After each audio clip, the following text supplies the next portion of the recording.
Hello, everyone, and welcome to a new episode of Abduction Victim to Survivor. I'm here with my co host, Abby, and we are very, very honored and excited today to have Professor Geoffrey Greif, who is a distinguished professor at the University of Maryland. Where you've worked, I see, since 1984. You were associate dean for 11 years. You are the author of more than 175 journal articles and chapters and 16 books, all revolving on human relationships, around topics related to human relationships in one way or the other, including, and this is my little claim to fame, um, co-authoring or piggybacking on an article that we wrote together in the International Family Law Policy and Practice Journal in 2014 on ambiguous reunification. And you are the author, the co-author of a very important work on the topic of parental abduction, which is When Parents Kidnap, which you co-authored with Rebecca Hagar. Um, and yes, we are just thrilled to have you here. We've I'm all, thrilled to be here. yes, thank you so, so much. So I wanted to jump in with a comment that you made years ago that I've been curious about since. We've bumped into each other on occasion in the last 10 years. And I remember you mentioning something about the landscape of abduction having changed a lot, where now many of the abducting parents are mothers escaping or claiming to escape domestic violence. And so that is the foundation for many abductions, or retaining a child, or leaving the country, or whatever it might be. So I was just curious about hearing more of your take on that, and I do see that as a trend as well. So just wondering about your thoughts on that, especially since I work with some adult children who were abducted by moms who claimed that domestic violence was a key issue, but it actually was not. And the children, now adults, were told to lie to keep the family together, or to protect mom, or to maintain a situation of living wherever they were and keeping the other parent out of their lives. So, and I know it's just so messy and so difficult, but I just wanted to start with that because, I just would love to hear your take on that. Yeah, I'm glad. Thank you for the question. And I'm glad you mentioned the messiness and the sometimes the lack of clarity. I'll use the term the ambiguity. We often don't quite know what goes on in someone's household. We have narratives that people write that perhaps are true and perhaps are not true or are exaggerated. But there has been increasing attention paid, as you mentioned, Sarah, many years ago about women needing to flee in order to physically and emotionally protect themselves from an abuser. I'm going to say it's a man. It could have been an abusing woman too, but the large majority of these cases are, of course, in marriages between a man and a woman. Sorry, and that's how I will continue to talk about it. But Yes. once you get overseas and you get back home, it's hard to know what is considered abuse in one culture may or may not be considered abuse in another culture. The laws about this vary from one country to the next. The perceptions vary. The way a family will organize itself to support somebody who is coming back home. So it gets to be a very tricky and important business to try and figure out larger trends, but also be able to have laws and therapists and families that are understanding the connectedness of a lot of things that can happen between an idiosyncratic family and their culture. There's no one American culture, I think we can say. So to assume there's an Egyptian culture or Jordanian culture that applies to everybody but there are stereotypes, and often the courts and therapists will respond to those stereotypes, and stereotypes are often true. So I know I'm throwing out a lot of potentially competing thoughts about culture writ large, but I think if we said there was one culture in the United States, we would know that that is obviously not true. And yes, there are cultures in every country, but they may not apply in any one particular case. So I'll stop there and see if that's a good place to sort of launch into this a little bit more. I love that we can all see the messiness of this all. I'm going to go back to that word because I think that adds so much to nuance these cases so that we're not just approaching it with a very black and white and a very right and wrong perspective, and that we can leave room for so much more. And these cases are nothing if not messy. Even the so-called simplest ones of them have so much messiness to them and so much nuance and complexity. And it's been such a privilege for me to work with people for the most part now who are in their 40s and 50s, even 60s, and were abducted as children, and then by moms or dads, um, relatively short term and also very long term, and learn from one another about that ambiguity and that messiness, and try to figure out a way forward that preserves as much dignity for everybody involved as we possibly can, because that's really the goal. In my case, I reconnected with my father some years ago. I cut him out of my life for many years. He was difficult. He had a mental illness, which we realized he had paranoid disorder. He was very paranoid. He didn't quite get to schizophrenia, but he was close. Let's put it that way. And so recognizing that has been very helpful. I let him back in my life maybe 5 years before he died. He died 3 years ago. It was really a gift for me to let him back in my life. And the old me wouldn't have been able to do that because abduction was wrong. Everything I'd gone through with him, so many things were traumatic and difficult, and from a sort of black and white perspective, from a perspective of justice, and the perspective of sort of avenging my mother's pain and suffering, and that of the family, um, I felt almost a pull to not bring him back in my life. It almost felt like a betrayal to do that, almost a minimizing of the pain and suffering that so many of in the family had been caused. But then being able to look at it with more nuance and have some compassion for his illness, his very difficult childhood, and the fact that at the end of the day, he's the only father I had, and I wanted a connection with him on my terms. I wanted him to meet my children and my husband, and it ultimately was extremely healing to do that, again with some conditions, with protecting myself, and it helped that he was living on another continent at that time, so I was able to that distance was already there, and I was able to kind of control for when we met and for how long and all of that.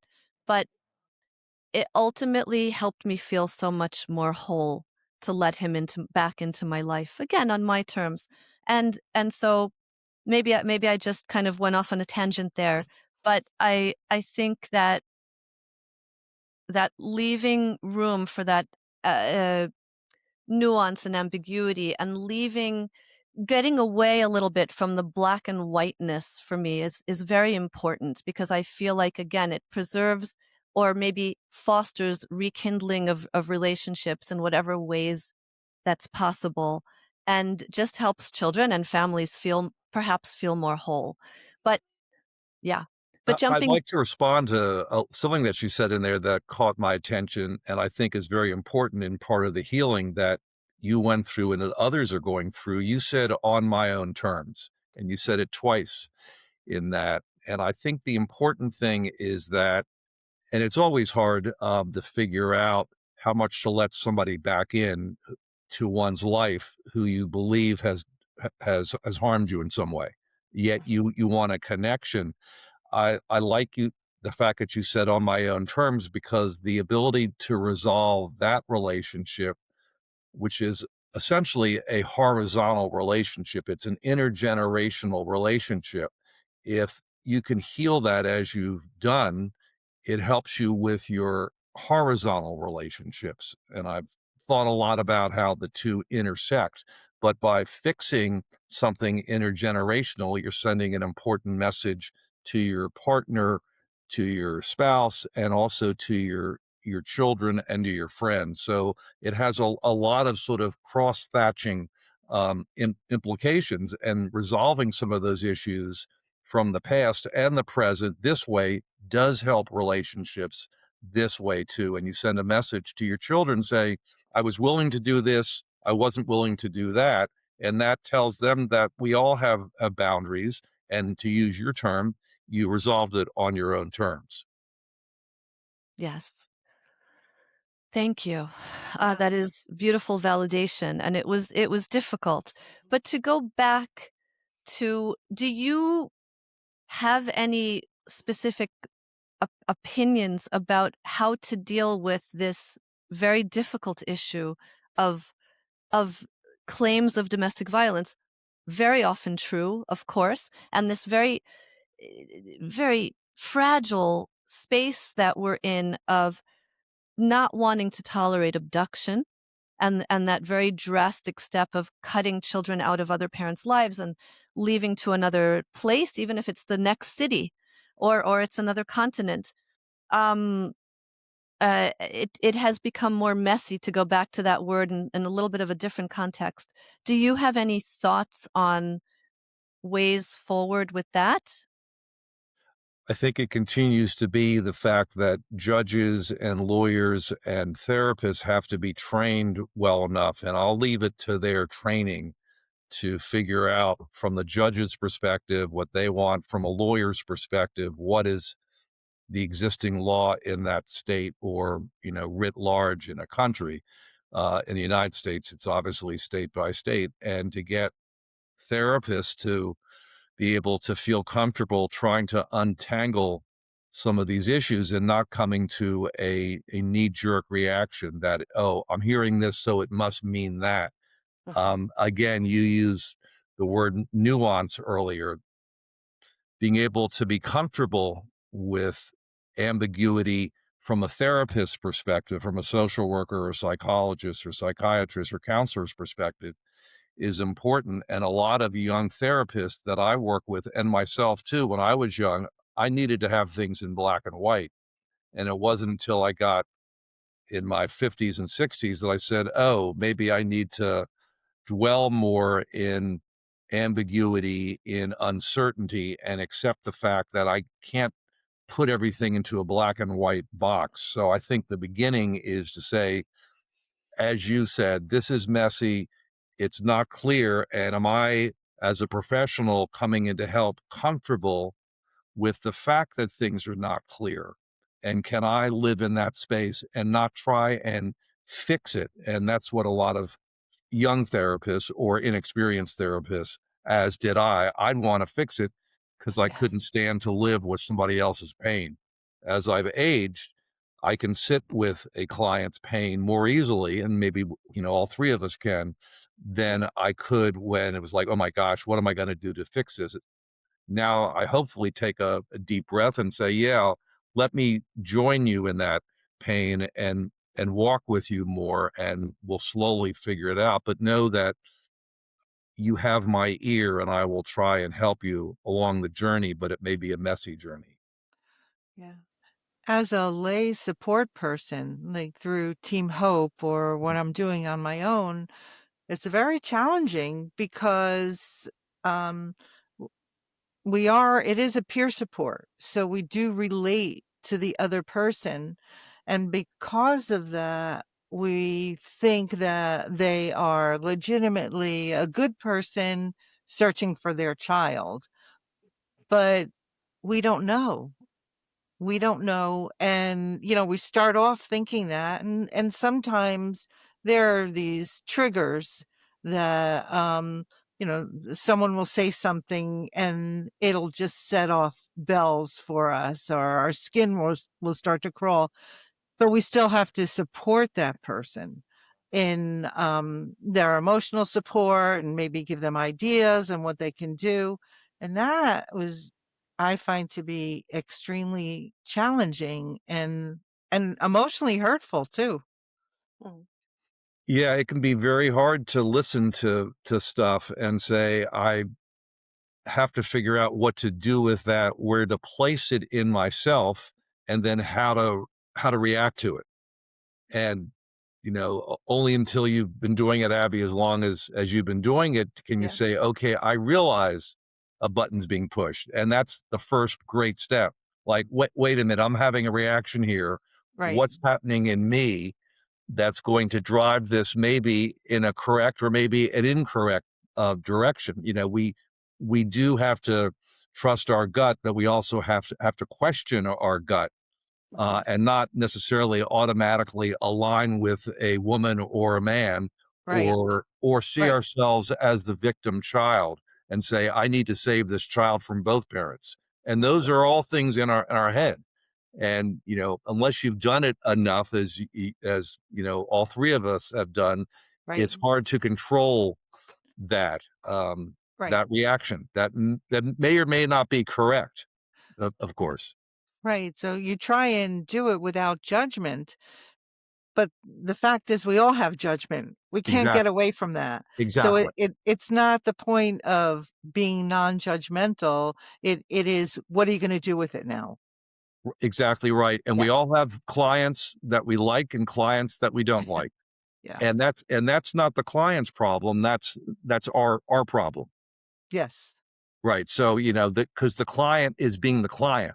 The client is being themselves, that's yeah, why they're Right. coming to us for help, but we yes, have to figure out, why do we not like, or why do we over identify and like and wanna do everything we can, and try and figure out a balance in ourselves so we don't get drawn into something that it kinda gets us stuck in the mud and hard to maneuver. yeah, absolutely. I mean, when I started with Team Hope so many years ago, I actually, and I hate to admit this, but I did have a stereotype of men because my ex-husband took our child and did horrific things. But when I started with Team Hope, and we were mixed, we were a very diverse group, and there were many fathers there, and I got to really see these fathers and understand that they're just like me. They love their children. They want their children to be strong and healthy and safe, Yeah. and that made such a difference. So I think exposure, really helps a lot. Right, and of Yeah. course, they say exposure when you're working across race is the most important too, that if Yes. you know people that are different from yourself, any Yes. any stereotypes that we automatically project, tend to become smaller and smaller because we get to know individual people and Yeah. say, "Oh, it's not true of everybody who is X, Y, or Z. They're not all the same." Right. Right. Yeah. Right. And I see that the last time I was at, The Hague, or the one time that I was at The Hague when they had a conference, an international conference on the, convention on international parental child abduction, um, there was such a big dichotomy between some people that were adamant that, especially mothers, but parents, when if they abduct, it's generally for righteous reasons. It's to protect themselves and their children, and we are causing great harm by creating barriers to them being able to escape. And then there were the folks who were adamant that parental child abduction is harmful and a crime, and it is an overreaction to take them out of the country or away, and that local courts should handle it. And it just seemed that the two could not meet, and it almost became a battle between these two camps in a way of just trying to prove their points, and both had important points to Right. bring to the table.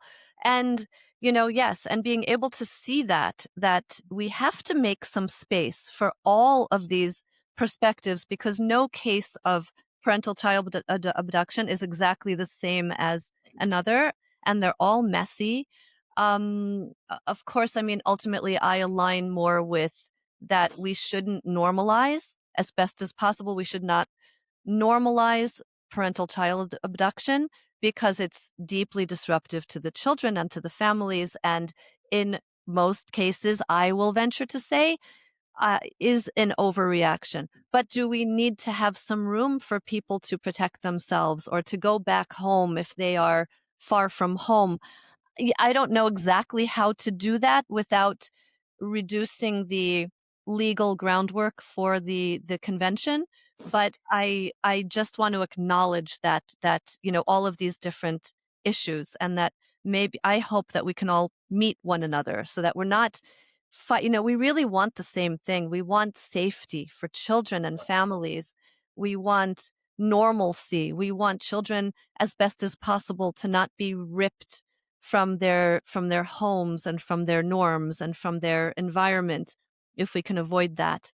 But we want everyone to be safe too. So it again, it just goes back to this messiness. I think Yeah. that's like the theme of this episode in a way. Yeah. But but having that awareness and being able to see many different things coexisting at the same time, is so deeply, deeply important. Um, yeah.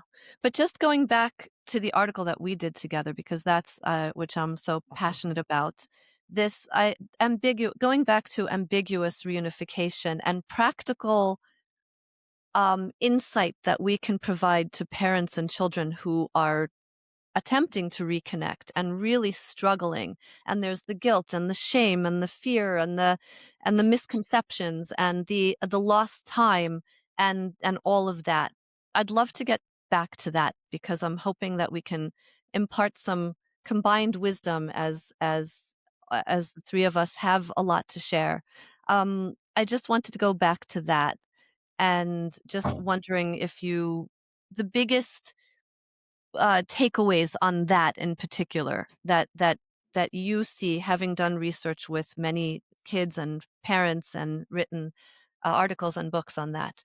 Where, yeah, love to give Yeah, you. I think you can probably speak to it as because you were the co-author on this, and you can speak to it as well, and Abby can join in. But we were talking in that article about when you've been separated from your child for a lengthy period of time. We could argue even a week, but we were focusing more on months and in some cases many years, as you know, that when the child who's been abducted returns to the searching parent or the left behind parent, that there's been great changes in both the left behind parent. Is that the proper term we'll use? Is it the Actually, searching I parent? I I think searching parent is better because left Right. behind turns the person into a victim. Okay. Searching is More active. yes. Good. Okay, that's helpful Yeah. for language use for everybody Yes. listening, and also for me. Thank you, Abby. Yeah. So Yeah. the searching parent is the one that has changed, and of course, the child has changed. The child has had a number of experiences. The child is months, years older, and if the searching parent believes that the child is the same as the child was when they last saw the child, they're going to find out that that is Yeah. unfortunately not the case, that there's been growth and change. And of course, again, the searching parent may have married somebody else or started other relationships or and has suffered the trauma of searching too. So there are a lot of things that have changed in the searching parent and a lot of things that have changed in the child, and when they get back together again, it's not as it was. I think that was the major point. I don't know if Sarah and Abby, if you want to, you know, illuminate that a little bit more for the listeners. Sure. I mean, it was so validating to work on that paper with you because, like I said in it, there was such a tremendous amount of the expectations were overwhelming, absolutely overwhelming. I knew going in, even before I met my mother when I was 18, after essentially 14 years apart, that I couldn't give her back the child that she lost. I was a completely different person. I'd grown up Jewish, mainly in New York, American. She was Norwegian, Christian, had grown up on a farm in beautiful rural Norway. So our worlds were so incredibly different. And I mean, even if we'd grown up in neighboring towns, but hadn't seen each other for all those years and had been disconnected, it would have been profoundly challenging. But my name was changed. And one of the first things my mother told me a day or two into our meeting was, I love you. And I looked at her and I said, do you love me? I was always a little overly philosophical, but I said, do you love me or do you love the idea of me? Mm. And it Wow. and it created like an almost an existential crisis because I thought, and I appreciated that she said that, and I said I love you too, and I gave her a hug and all of that because mainly because I felt obligated to do that, but it was in a way just shocking because it what I came out of that thinking is that so apparently mothers or parents just automatically love their children no matter who they are. It doesn't matter that if they don't know them or not. So she loves the idea of me, the fact that yes, we share genetic, we're genetically related. My mom remembers me from the first 4 years that we spent together. So she's going on those memories. But I have almost no connection to that child that I was. I have almost no memories. I remembered a red lobster and a few disjointed memories. And that's really it. That was my memory. Those were my memories of Norway. And being thrown up in the air 4 times on my 4th birthday and being given an orange in the middle of the winter. And that was very precious in 1974 in Norway that still had just found oil, so it was still a poor country. Wow. So to be given an orange, I remember holding that red orange in my hands and seeing a boiled whole red lobster on the table and being fascinated by it. And those were really my only memories. And I knew that my mother had taken very good care of me, that I knew that I loved her at one point. Like it wasn't a completely blank slate, but there was this great disconnect and we needed to get to know each other and it was very difficult to be told I love you. And again, I told her I love you too, and I had tremendous empathy and compassion or sympathy for what she'd gone through. I understood that it was terrible, and I was beginning to understand that what my father had done was wrong, and I was dealing with the sting of incredible betrayal because of that.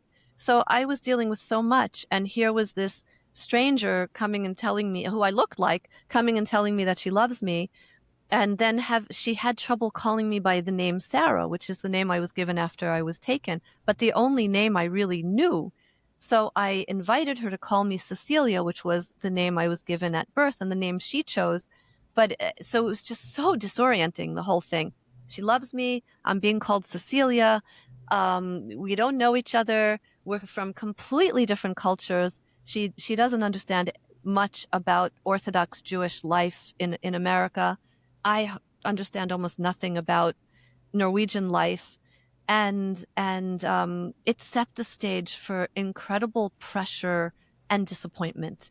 And thank goodness now we have Abby and we have Team Hope and we have you and the work that has been done and is being done in understanding these dynamics, and we have more sophisticated tools for um, connecting and healing and all of that.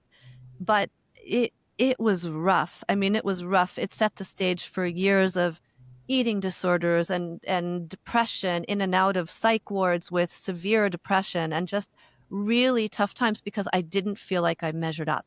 I didn't I couldn't make it up to her. I felt like I needed somehow to make it up to her, all the money that she'd poured into trying to find me, the loneliness, the pain, and all of that. So, yeah, and so it was very, very difficult um, to find our way back to each other, and I wish that we both understood more about acceptance, a certain kind of acceptance, a certain kind of healing and forgiveness, not even acceptance, because again, and I think this is talked about in ambiguous loss. Acceptance sort of indicates that there's something really bad that we have to accept in a way. It's more leaving space and room and forgiving and understanding and all of that. So anyway, I went a lot of places there, but I just wanted to share all of that Yeah. with Thank our you. audience. Yeah. Abby, was your experience markedly different from a parent's point of view? Um, it was 8.5 months that, Sam was missing, and, he did come back a different child, and I was a different person. First of all, I was a hot mess when he came home because I had been, experiencing all this trauma, not knowing if he was dead or alive or what was happening to him.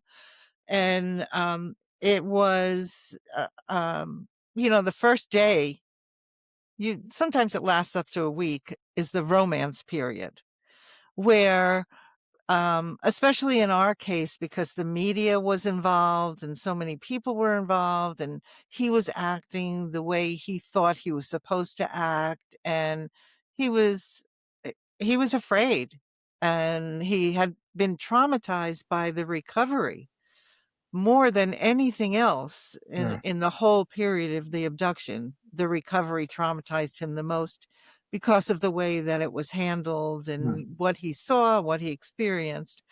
So he was a mess too, and he was full of anger, and it was hard as a parent. I had to continually step out of myself and focus on how he was feeling and put my feelings to the side, give him the space that he would need to talk about his father, to miss his father, to accept him for what who he was, not that he was an extension of me, just that he was an mm, individual person with individual needs and likes and dislikes. And some of that was it was very hard, and that's one of the things that we try to help prepare parents for that. And I just wish I knew Sarah before he was recovered, or other people who were abducted as children, because I since I know them, I have learned so much that I wish I would have done. I wish I would have known when he was recovered, to make it so much easier for him. So that's one of the things that, we want to do this podcast for, is to help people and to help them understand. It's when he was recovered, one of the FBI agents said, to the news, "All you can see is joy." Well, that was far from the truth. All you yeah, could see was fear right, from Sam and from me, and it's not happily ever after.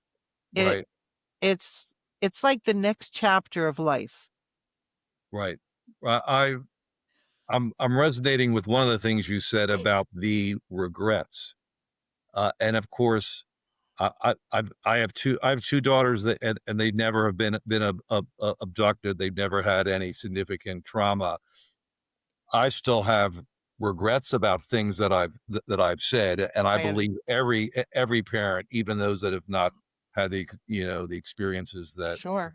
you have regrets about things we've said or done. So it's interesting where we place those in what we are trying to do. How do I still accept myself as a parent and a loving parent, not intending to do harm? Right. I teach the family therapy class at the University of Maryland School of Social Work, And I say, most parents, 99% of parents don't have children for the purposes of doing them harm. They have children to love and to raise.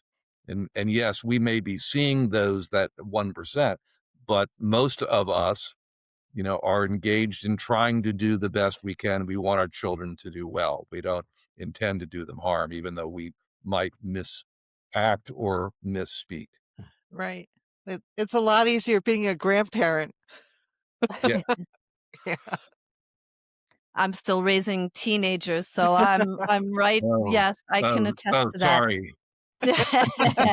They happen to be the best teenagers and most, fantastic in the world. They really are great kids, thank God.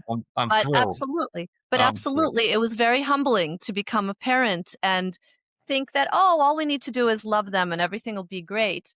My husband and I looked at each other at some point and said, "We better read some books and get some tools and do a little therapy and so Yeah. that we can really show up as our best selves or better selves," because, Right. yeah, it helped me understand so much more what parents who searching parents are going through. Very, Yeah. very humbling. Yeah. But I think there's a pitfall. I think that for a lot of us, who have dealt with abduction, there's a little pitfall that I think many of us, Abby, tell me what you think about this too, but we might get into the in danger of attributing everything that's going wrong with the abduction. Yeah. Everything is because of the abduction. Yeah. Right. Oh, whatever it might be. We're clashing on something, 20 years later, it's all goes back to the abduction because it was so traumatic and life altering and redefined everything. So, but I think sometimes it's just like you said, Jeff, and me as a parent of two Yeah. kids who I'm still with my husband. Thank God we have a good marriage and the boys aren't dealing with trauma, but there still are things that come up. There's all the things, personality differences, conflicts, problems, things arise and I don't have any excuse. I can't just say, "Oh, it's because of abduction or whatever." No, it's just life. Right. But so it's challenging. I see the tendency for me with my mom, I think I attribute just about everything to the abduction Yeah. with her Right. because it was so defining. It was so redefining and so huge that it just seems to be the thing that everything goes into. Yeah. I still do that. Mm, That's the first go-to. right. Oh, it's Right. because of what happened, but But that's maybe not it's just always true. no, maybe it's just because, like, you like chocolate cake and I don't, and, like, or Right. we Right. both have strong personalities and we're clashing over what to make for dinner or, whatever it might be, or have philosophical differences in life Yeah. and, it comes up or whatever. So, just something to be aware of. It goes back again to this theme of messiness and like, nuance and yeah, leaving more space and room. Yeah, I think we look for explanations in life, and if you're raised in a family of divorce, let's say, you may say, "Well, everything happened because of the divorce, Mhm. or because my parent died when I was 12." Or because my father fell off a ladder and hurt his back, and that Mhm. started him on painkillers, and Mhm. that's why he lost his job, and everything is from that. And of course, there are always the possible connections, and obviously some of them are incredibly correct, but not everything is incredibly correct. It goes back Yeah. to, again, the nuance, the messiness, Right. Yeah. Exactly. And being Ah, human. and being yeah, human. leaving room for that, leaving a lot of space for that. Um, Jeff, to go back to cultural differences that you touched on in the beginning of this conversation, I think that's really, really important to leave some space and room for that. And it's difficult to find where what's our bottom line. Like, w- I know until recently in Japan, a child was abducted to Japan, too bad for the other parent. You're just Yeah. out. Let's keep things less complex. It's obviously the whole pride, and I'm saying this wrong kind of, but this it's an ancient traditional culture. And if one, especially if one parent is Japanese and the other isn't, they come back to Japan with that child is Japanese, going to be raised there, cut out the other parent, make things less complex and confusing, and that's it. And they changed that now, only very, very recently, which is a good turn of events. It also means more messiness and complexity, but it also means more children with the opportunity to Mhm. connect with both parents, hopefully. But um, it's this whole thing of how much space and room to leave for cultural norms and differences when it comes to raising children, and when it comes to Scandinavia, it's a crime to spank your child. In America, Mm. it's not. You know, in other countries, it's more typical for the father to take over the bulk of child rearing by the time the child is 8 or 10 or whatever it is. And there are these real differences. So I know finding common ground is challenging, and there are certain things we just should not accept, like, I don't know, like child marriage at the age of 10 or whatever, certain things we just won't accept. But yeah, just wondered if both of you actually had some thoughts on how to deal with cultural differences in a way when it comes to abduction and figuring out parenting and custody and all of those things. Yeah, I have a book coming out on interracial marriage, and that's coming out in the spring. So, been doing a lot of work on interracial marriage. Some of those are intercultural, some of those are not. An Yeah. American white person marrying an American black person is not going to be intercultural to the extent that an American white and an Asian American who has strong connections and is maybe first generation in the U.S. So there's also great, range in talking about interracial uh, marriage. How long as one of the members or both members, because you could have people from different countries, different races, it meeting in the United States. So it's very broad, and we try and talk about the successes of those marriages, how the difficulties are there in terms of, for example, how to raise mixed raced children. To keep it more simple, I'll say if I married a black woman, our child is likely to not have the same skin color as me and potentially not the same as my wife, depending upon her skin tone. So Mm. if I am out with my mixed race son, what are people going to think? And if my wife is out with a lighter skinned son, they may think she is the nanny. So there are all these racial overtones. There are all these things having to do with the history of race in America, the Mhm. history of culture in America that we're trying to explain, and the great diversity in that group of people. 1 out of 6 marriages in the United States are now either interethnic, meaning Mm. Hispanic or Right. non-Hispanic, according to the Census Bureau, or interracial. Mm. The way that these couples have managed that, I think, is a bellwether for how we all can manage the differences that exist in our society in the United States.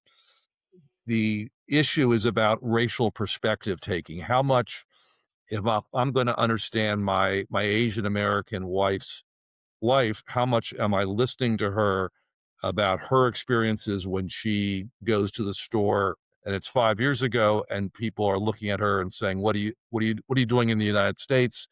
You brought in COVID and everything else, and it's all your fault." If I'm married to a Latina, is she gonna worry about being grabbed off the street by ICE? So there are all these things that these couples have to navigate. Now, at the extreme end of this are the cases that you're working with. What happens from this that causes folks to abduct, and that's about trying to understand somebody else's culture, and unless there's open communication and open acceptance of difference, it's gonna be hard to find a way through this. Right. Absolutely. I mean, that resonates very much as, the child of 2 different ethnicities and 2 different religions. I finally came to recognizing when I said that I'm half Norwegian, I finally had to look in the mirror and say, "Wait, which Yeah. half? I'm Norwegian and I'm American and I'm Jewish, and those all coexist. It's Right. not, and my half brothers, which half of me is really, is my brother?" I still understand using those terms. I don't give people a hard time if they use it just for the sake of simplifying certain terminologies and understandings, but for me, it's been very healing to find that wholeness, and obviously, when parents abduct, the these, cultural when there are cultural or ethnic differences, they are very often used as weapons, when it comes to the child. But many parents, an increasing number of parents, are not doing that now. I've known, for example, there was a mom who I knew whose daughter was abducted to Turkey. She was a Norwegian mom, Norwegian Christian white mom. Dad was Turkish. The child was abducted to Turkey, and the mom learned Turkish, got to know family and people in Turkey, created connections, started learning how to cook Turkish food. And when the child returned, the child just blossomed, because mom spoke some Turkish with her, maintained a connection with Oh, Turkey Yeah. and Turkish culture, and it was so beautiful to me that mom had the generosity to do that, and didn't lump, like you said earlier, didn't just lump that, oh, everybody is like this or like that, and started to have that openness to her, to part of her child's of an important part of her child's identity. And that's something I talk about a lot when I'm lucky enough to speak to a oh, parent who's still searching for a child or is about to meet their child, and there's an ethnic or cultural difference, or religious, whatever it might be. My strongest message to them is to embrace, make friends with whatever it is, whether it's, whatever is different, make friends with it and see that it's about so much more than the abduction, and so much more with just identifying that, oh, that culture is it triggers my feelings about whatever, about the abducting parent, and so therefore everything about that is bad, about that culture or religion, whatever it is Yeah. bad. And Yeah. so that's a very important message for me, and has been tremendously healing for me, because I was tiptoeing for a long time. I felt that I couldn't really mention my Norwegian Christian mother to my Orthodox Jewish family and friends, and that I couldn't my Norwegian family and friends that I made had no context to understand Orthodox Jewish American life and history and norms. So it was really challenging to feel whole, Yeah. because I felt that I had to choose. And it was finally when I was able to say no, like, I'm a Viking Jew, lox and bagel on cream cheese. Like, hey, that's wonderful. It works. So yeah, so it's really been, but it really was challenging. I mean, it was challenging for a oh, very long time. I don't want to downplay that, because again, it felt like a test of loyalty that I had to choose, and if I chose one or the other, I was somehow disloyal. And really that lived more in my head than anywhere else. But yeah, it was difficult to navigate. I encourage searching parents to do the same thing. Um, for the reason of connection and showing the child respect. And if you learn the language that the child is now speaking, they're going to see that that you respect them, that you really do love them, and that you're working towards the commonalities so you can have a strong, real, authentic connection with them, and show them how important they are, which maybe they didn't have that feeling the whole time that they were missing. they didn't have any control over their lives or what they could do or what they couldn't do. And now you're going to show them that they are the priority, that they are the, what they feel, what they think, what their culture is now. Everything is a priority to you. And that helps with the connection. Yeah, it shows that Yeah. you're willing to accept who they are now, not who they were, and you're not gonna reject who they are. It's, Right. I don't wanna overly simplify this, but if my child is into Taylor Swift and I'm not, I better listen to Taylor Mhm. Swift and say, "I'm gonna spend some time getting to know, Taylor Swift or the Rolling Stones to try and understand you better," and obviously here it's on a much more germane and basic level that's needed. Yeah. It could even be a fun bonding activity with the language. The child could help the searching parent learn the language, Great, and it empowers them and makes them feel like they have control, like they're important. great So, point. yeah. It's so funny. I remember in the early days when I first visited Norway, I was watching a movie with my Norwegian family, and Dustin Hoffman was playing a part. And all of a sudden, as soon as he came on, almost every one of my aunts and uncles said, Dustin Hoffman, he's Jewish. And they looked at me, and that was their way of trying to connect. I'm like, oh yeah, I guess he is. Oh yeah, that's great. And I think they expected me to like dance a hora because I was so excited to see someone Jewish on the Norwegian screen. But they tried. They really tried in their own way, and I really appreciate that.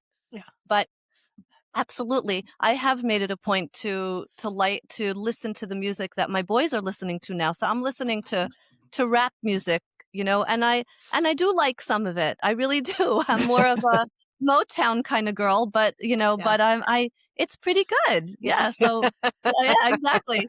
That Yeah. was a good move. Thank you. Yeah, that Thank was you. very good. Years of practice, right. Oh my gosh, that's Yeah. funny. But Yeah. it's that embracing the messiness. I'm gonna like go to that and we can start to wrap up here, but embracing the messiness, embracing your children, embracing your parents. And for us children, it's been so difficult to see our parents' pain because we feel like we caused it, even though rationally we understand, that it wasn't us. But it doesn't matter. We are the embodiment of what caused it in a way, our Yeah. absence. So it's very hard it's very hard for me to look at that pain without cringing and just wanting to go hide under a bed Yeah. because and I'm recognizing that, and I can deal with it, and I can hear it, and I can embrace and my mother and hear her pain much more now. Yeah. But it's hard. It's hard because it's so personal. It's very hard not to um feel like it wasn't my fault. So that's, I think, something that I want parents to understand about their children, and I want other children to understand too, to validate that. And also, I want us to get to a place, I want very much to be able to hear the pain of parents and honor and listen and hold space, because I think that's going to be so important for us as parents and children to really be able to see and hear each other in a whole different way. So, but anyway, we've been in a lot of different directions here, but I love this conversation. I love the acceptance and honoring of nuance that we've left space for here. Um, Thank you so much, Jeff, for being here Thank you. and sharing your wisdom and your perspective with us. There's so much more that I feel like we've only touched the surface of Mhm. your depth of experience. But Yeah. thank you so Yeah. much. But I want to end with that question of a takeaway that you'd like to leave for especially for those dealing with abduction, maybe people in the midst of it now, or yeah, some words of wisdom or perspective that you'd like to share. Yeah. Well, one of the things I've been thinking about, and it deals with some of what we've talked about already, is that human relationships have three things to them. They have affection, which we could call love, but this is for our friends, our siblings, our partners, our parents. There's a great deal of affection, but there's also ambiguity. There's certain things that you just don't know. Why did my sister marry that jerk? But yet I still she's still part of my life. Why did my adult children do these things? And there's also ambivalence. So it's affection, ambiguity, and ambivalence. We all have Right. mixed feelings towards those that we love. I mean, some of us only have unbridled affection, but I think a lot of people who are in love also sometimes have mixed feelings, and Yes. that's normal. And what we're trying to put forth is that there's affection, but accept the fact that ambivalence is natural and ambiguity is natural. You can't understand everything about everybody, so you're going to be left in the dark about some Yeah. things, and they will be left in the dark about you, and they will have mixed feelings towards you, and that's normal. So I Yeah. think that's the takeaway as people are on this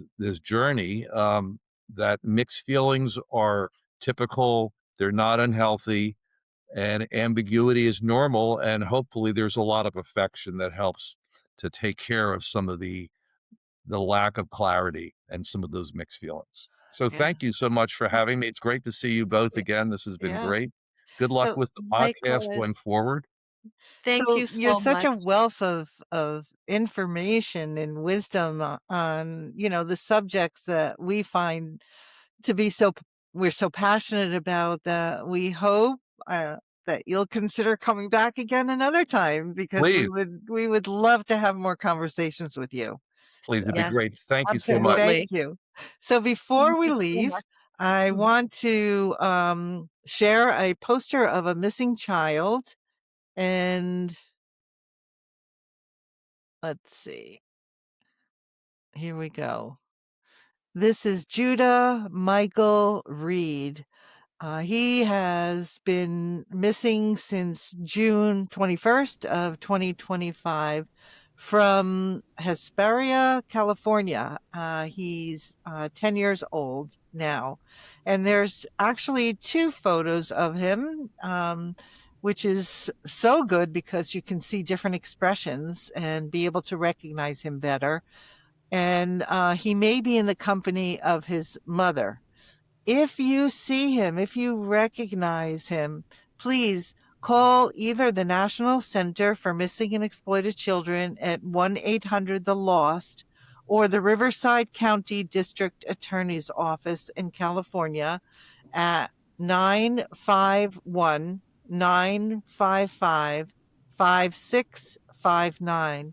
And I also encourage you, if you are just listening to our podcast, please go to the National Center's website, missingkids.org, and you can see Judah and hundreds of other children there.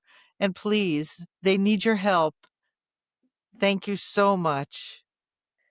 Thank you. Thank you, Abby. Thanks again, Jeff, for being here. Thank you Yeah. to all of our listeners. Yes. Thank you for joining us on this wonderful episode of Abduction Victim to Survivor. We'll see you again next week. Thanks again. Bye. Bye. Uh,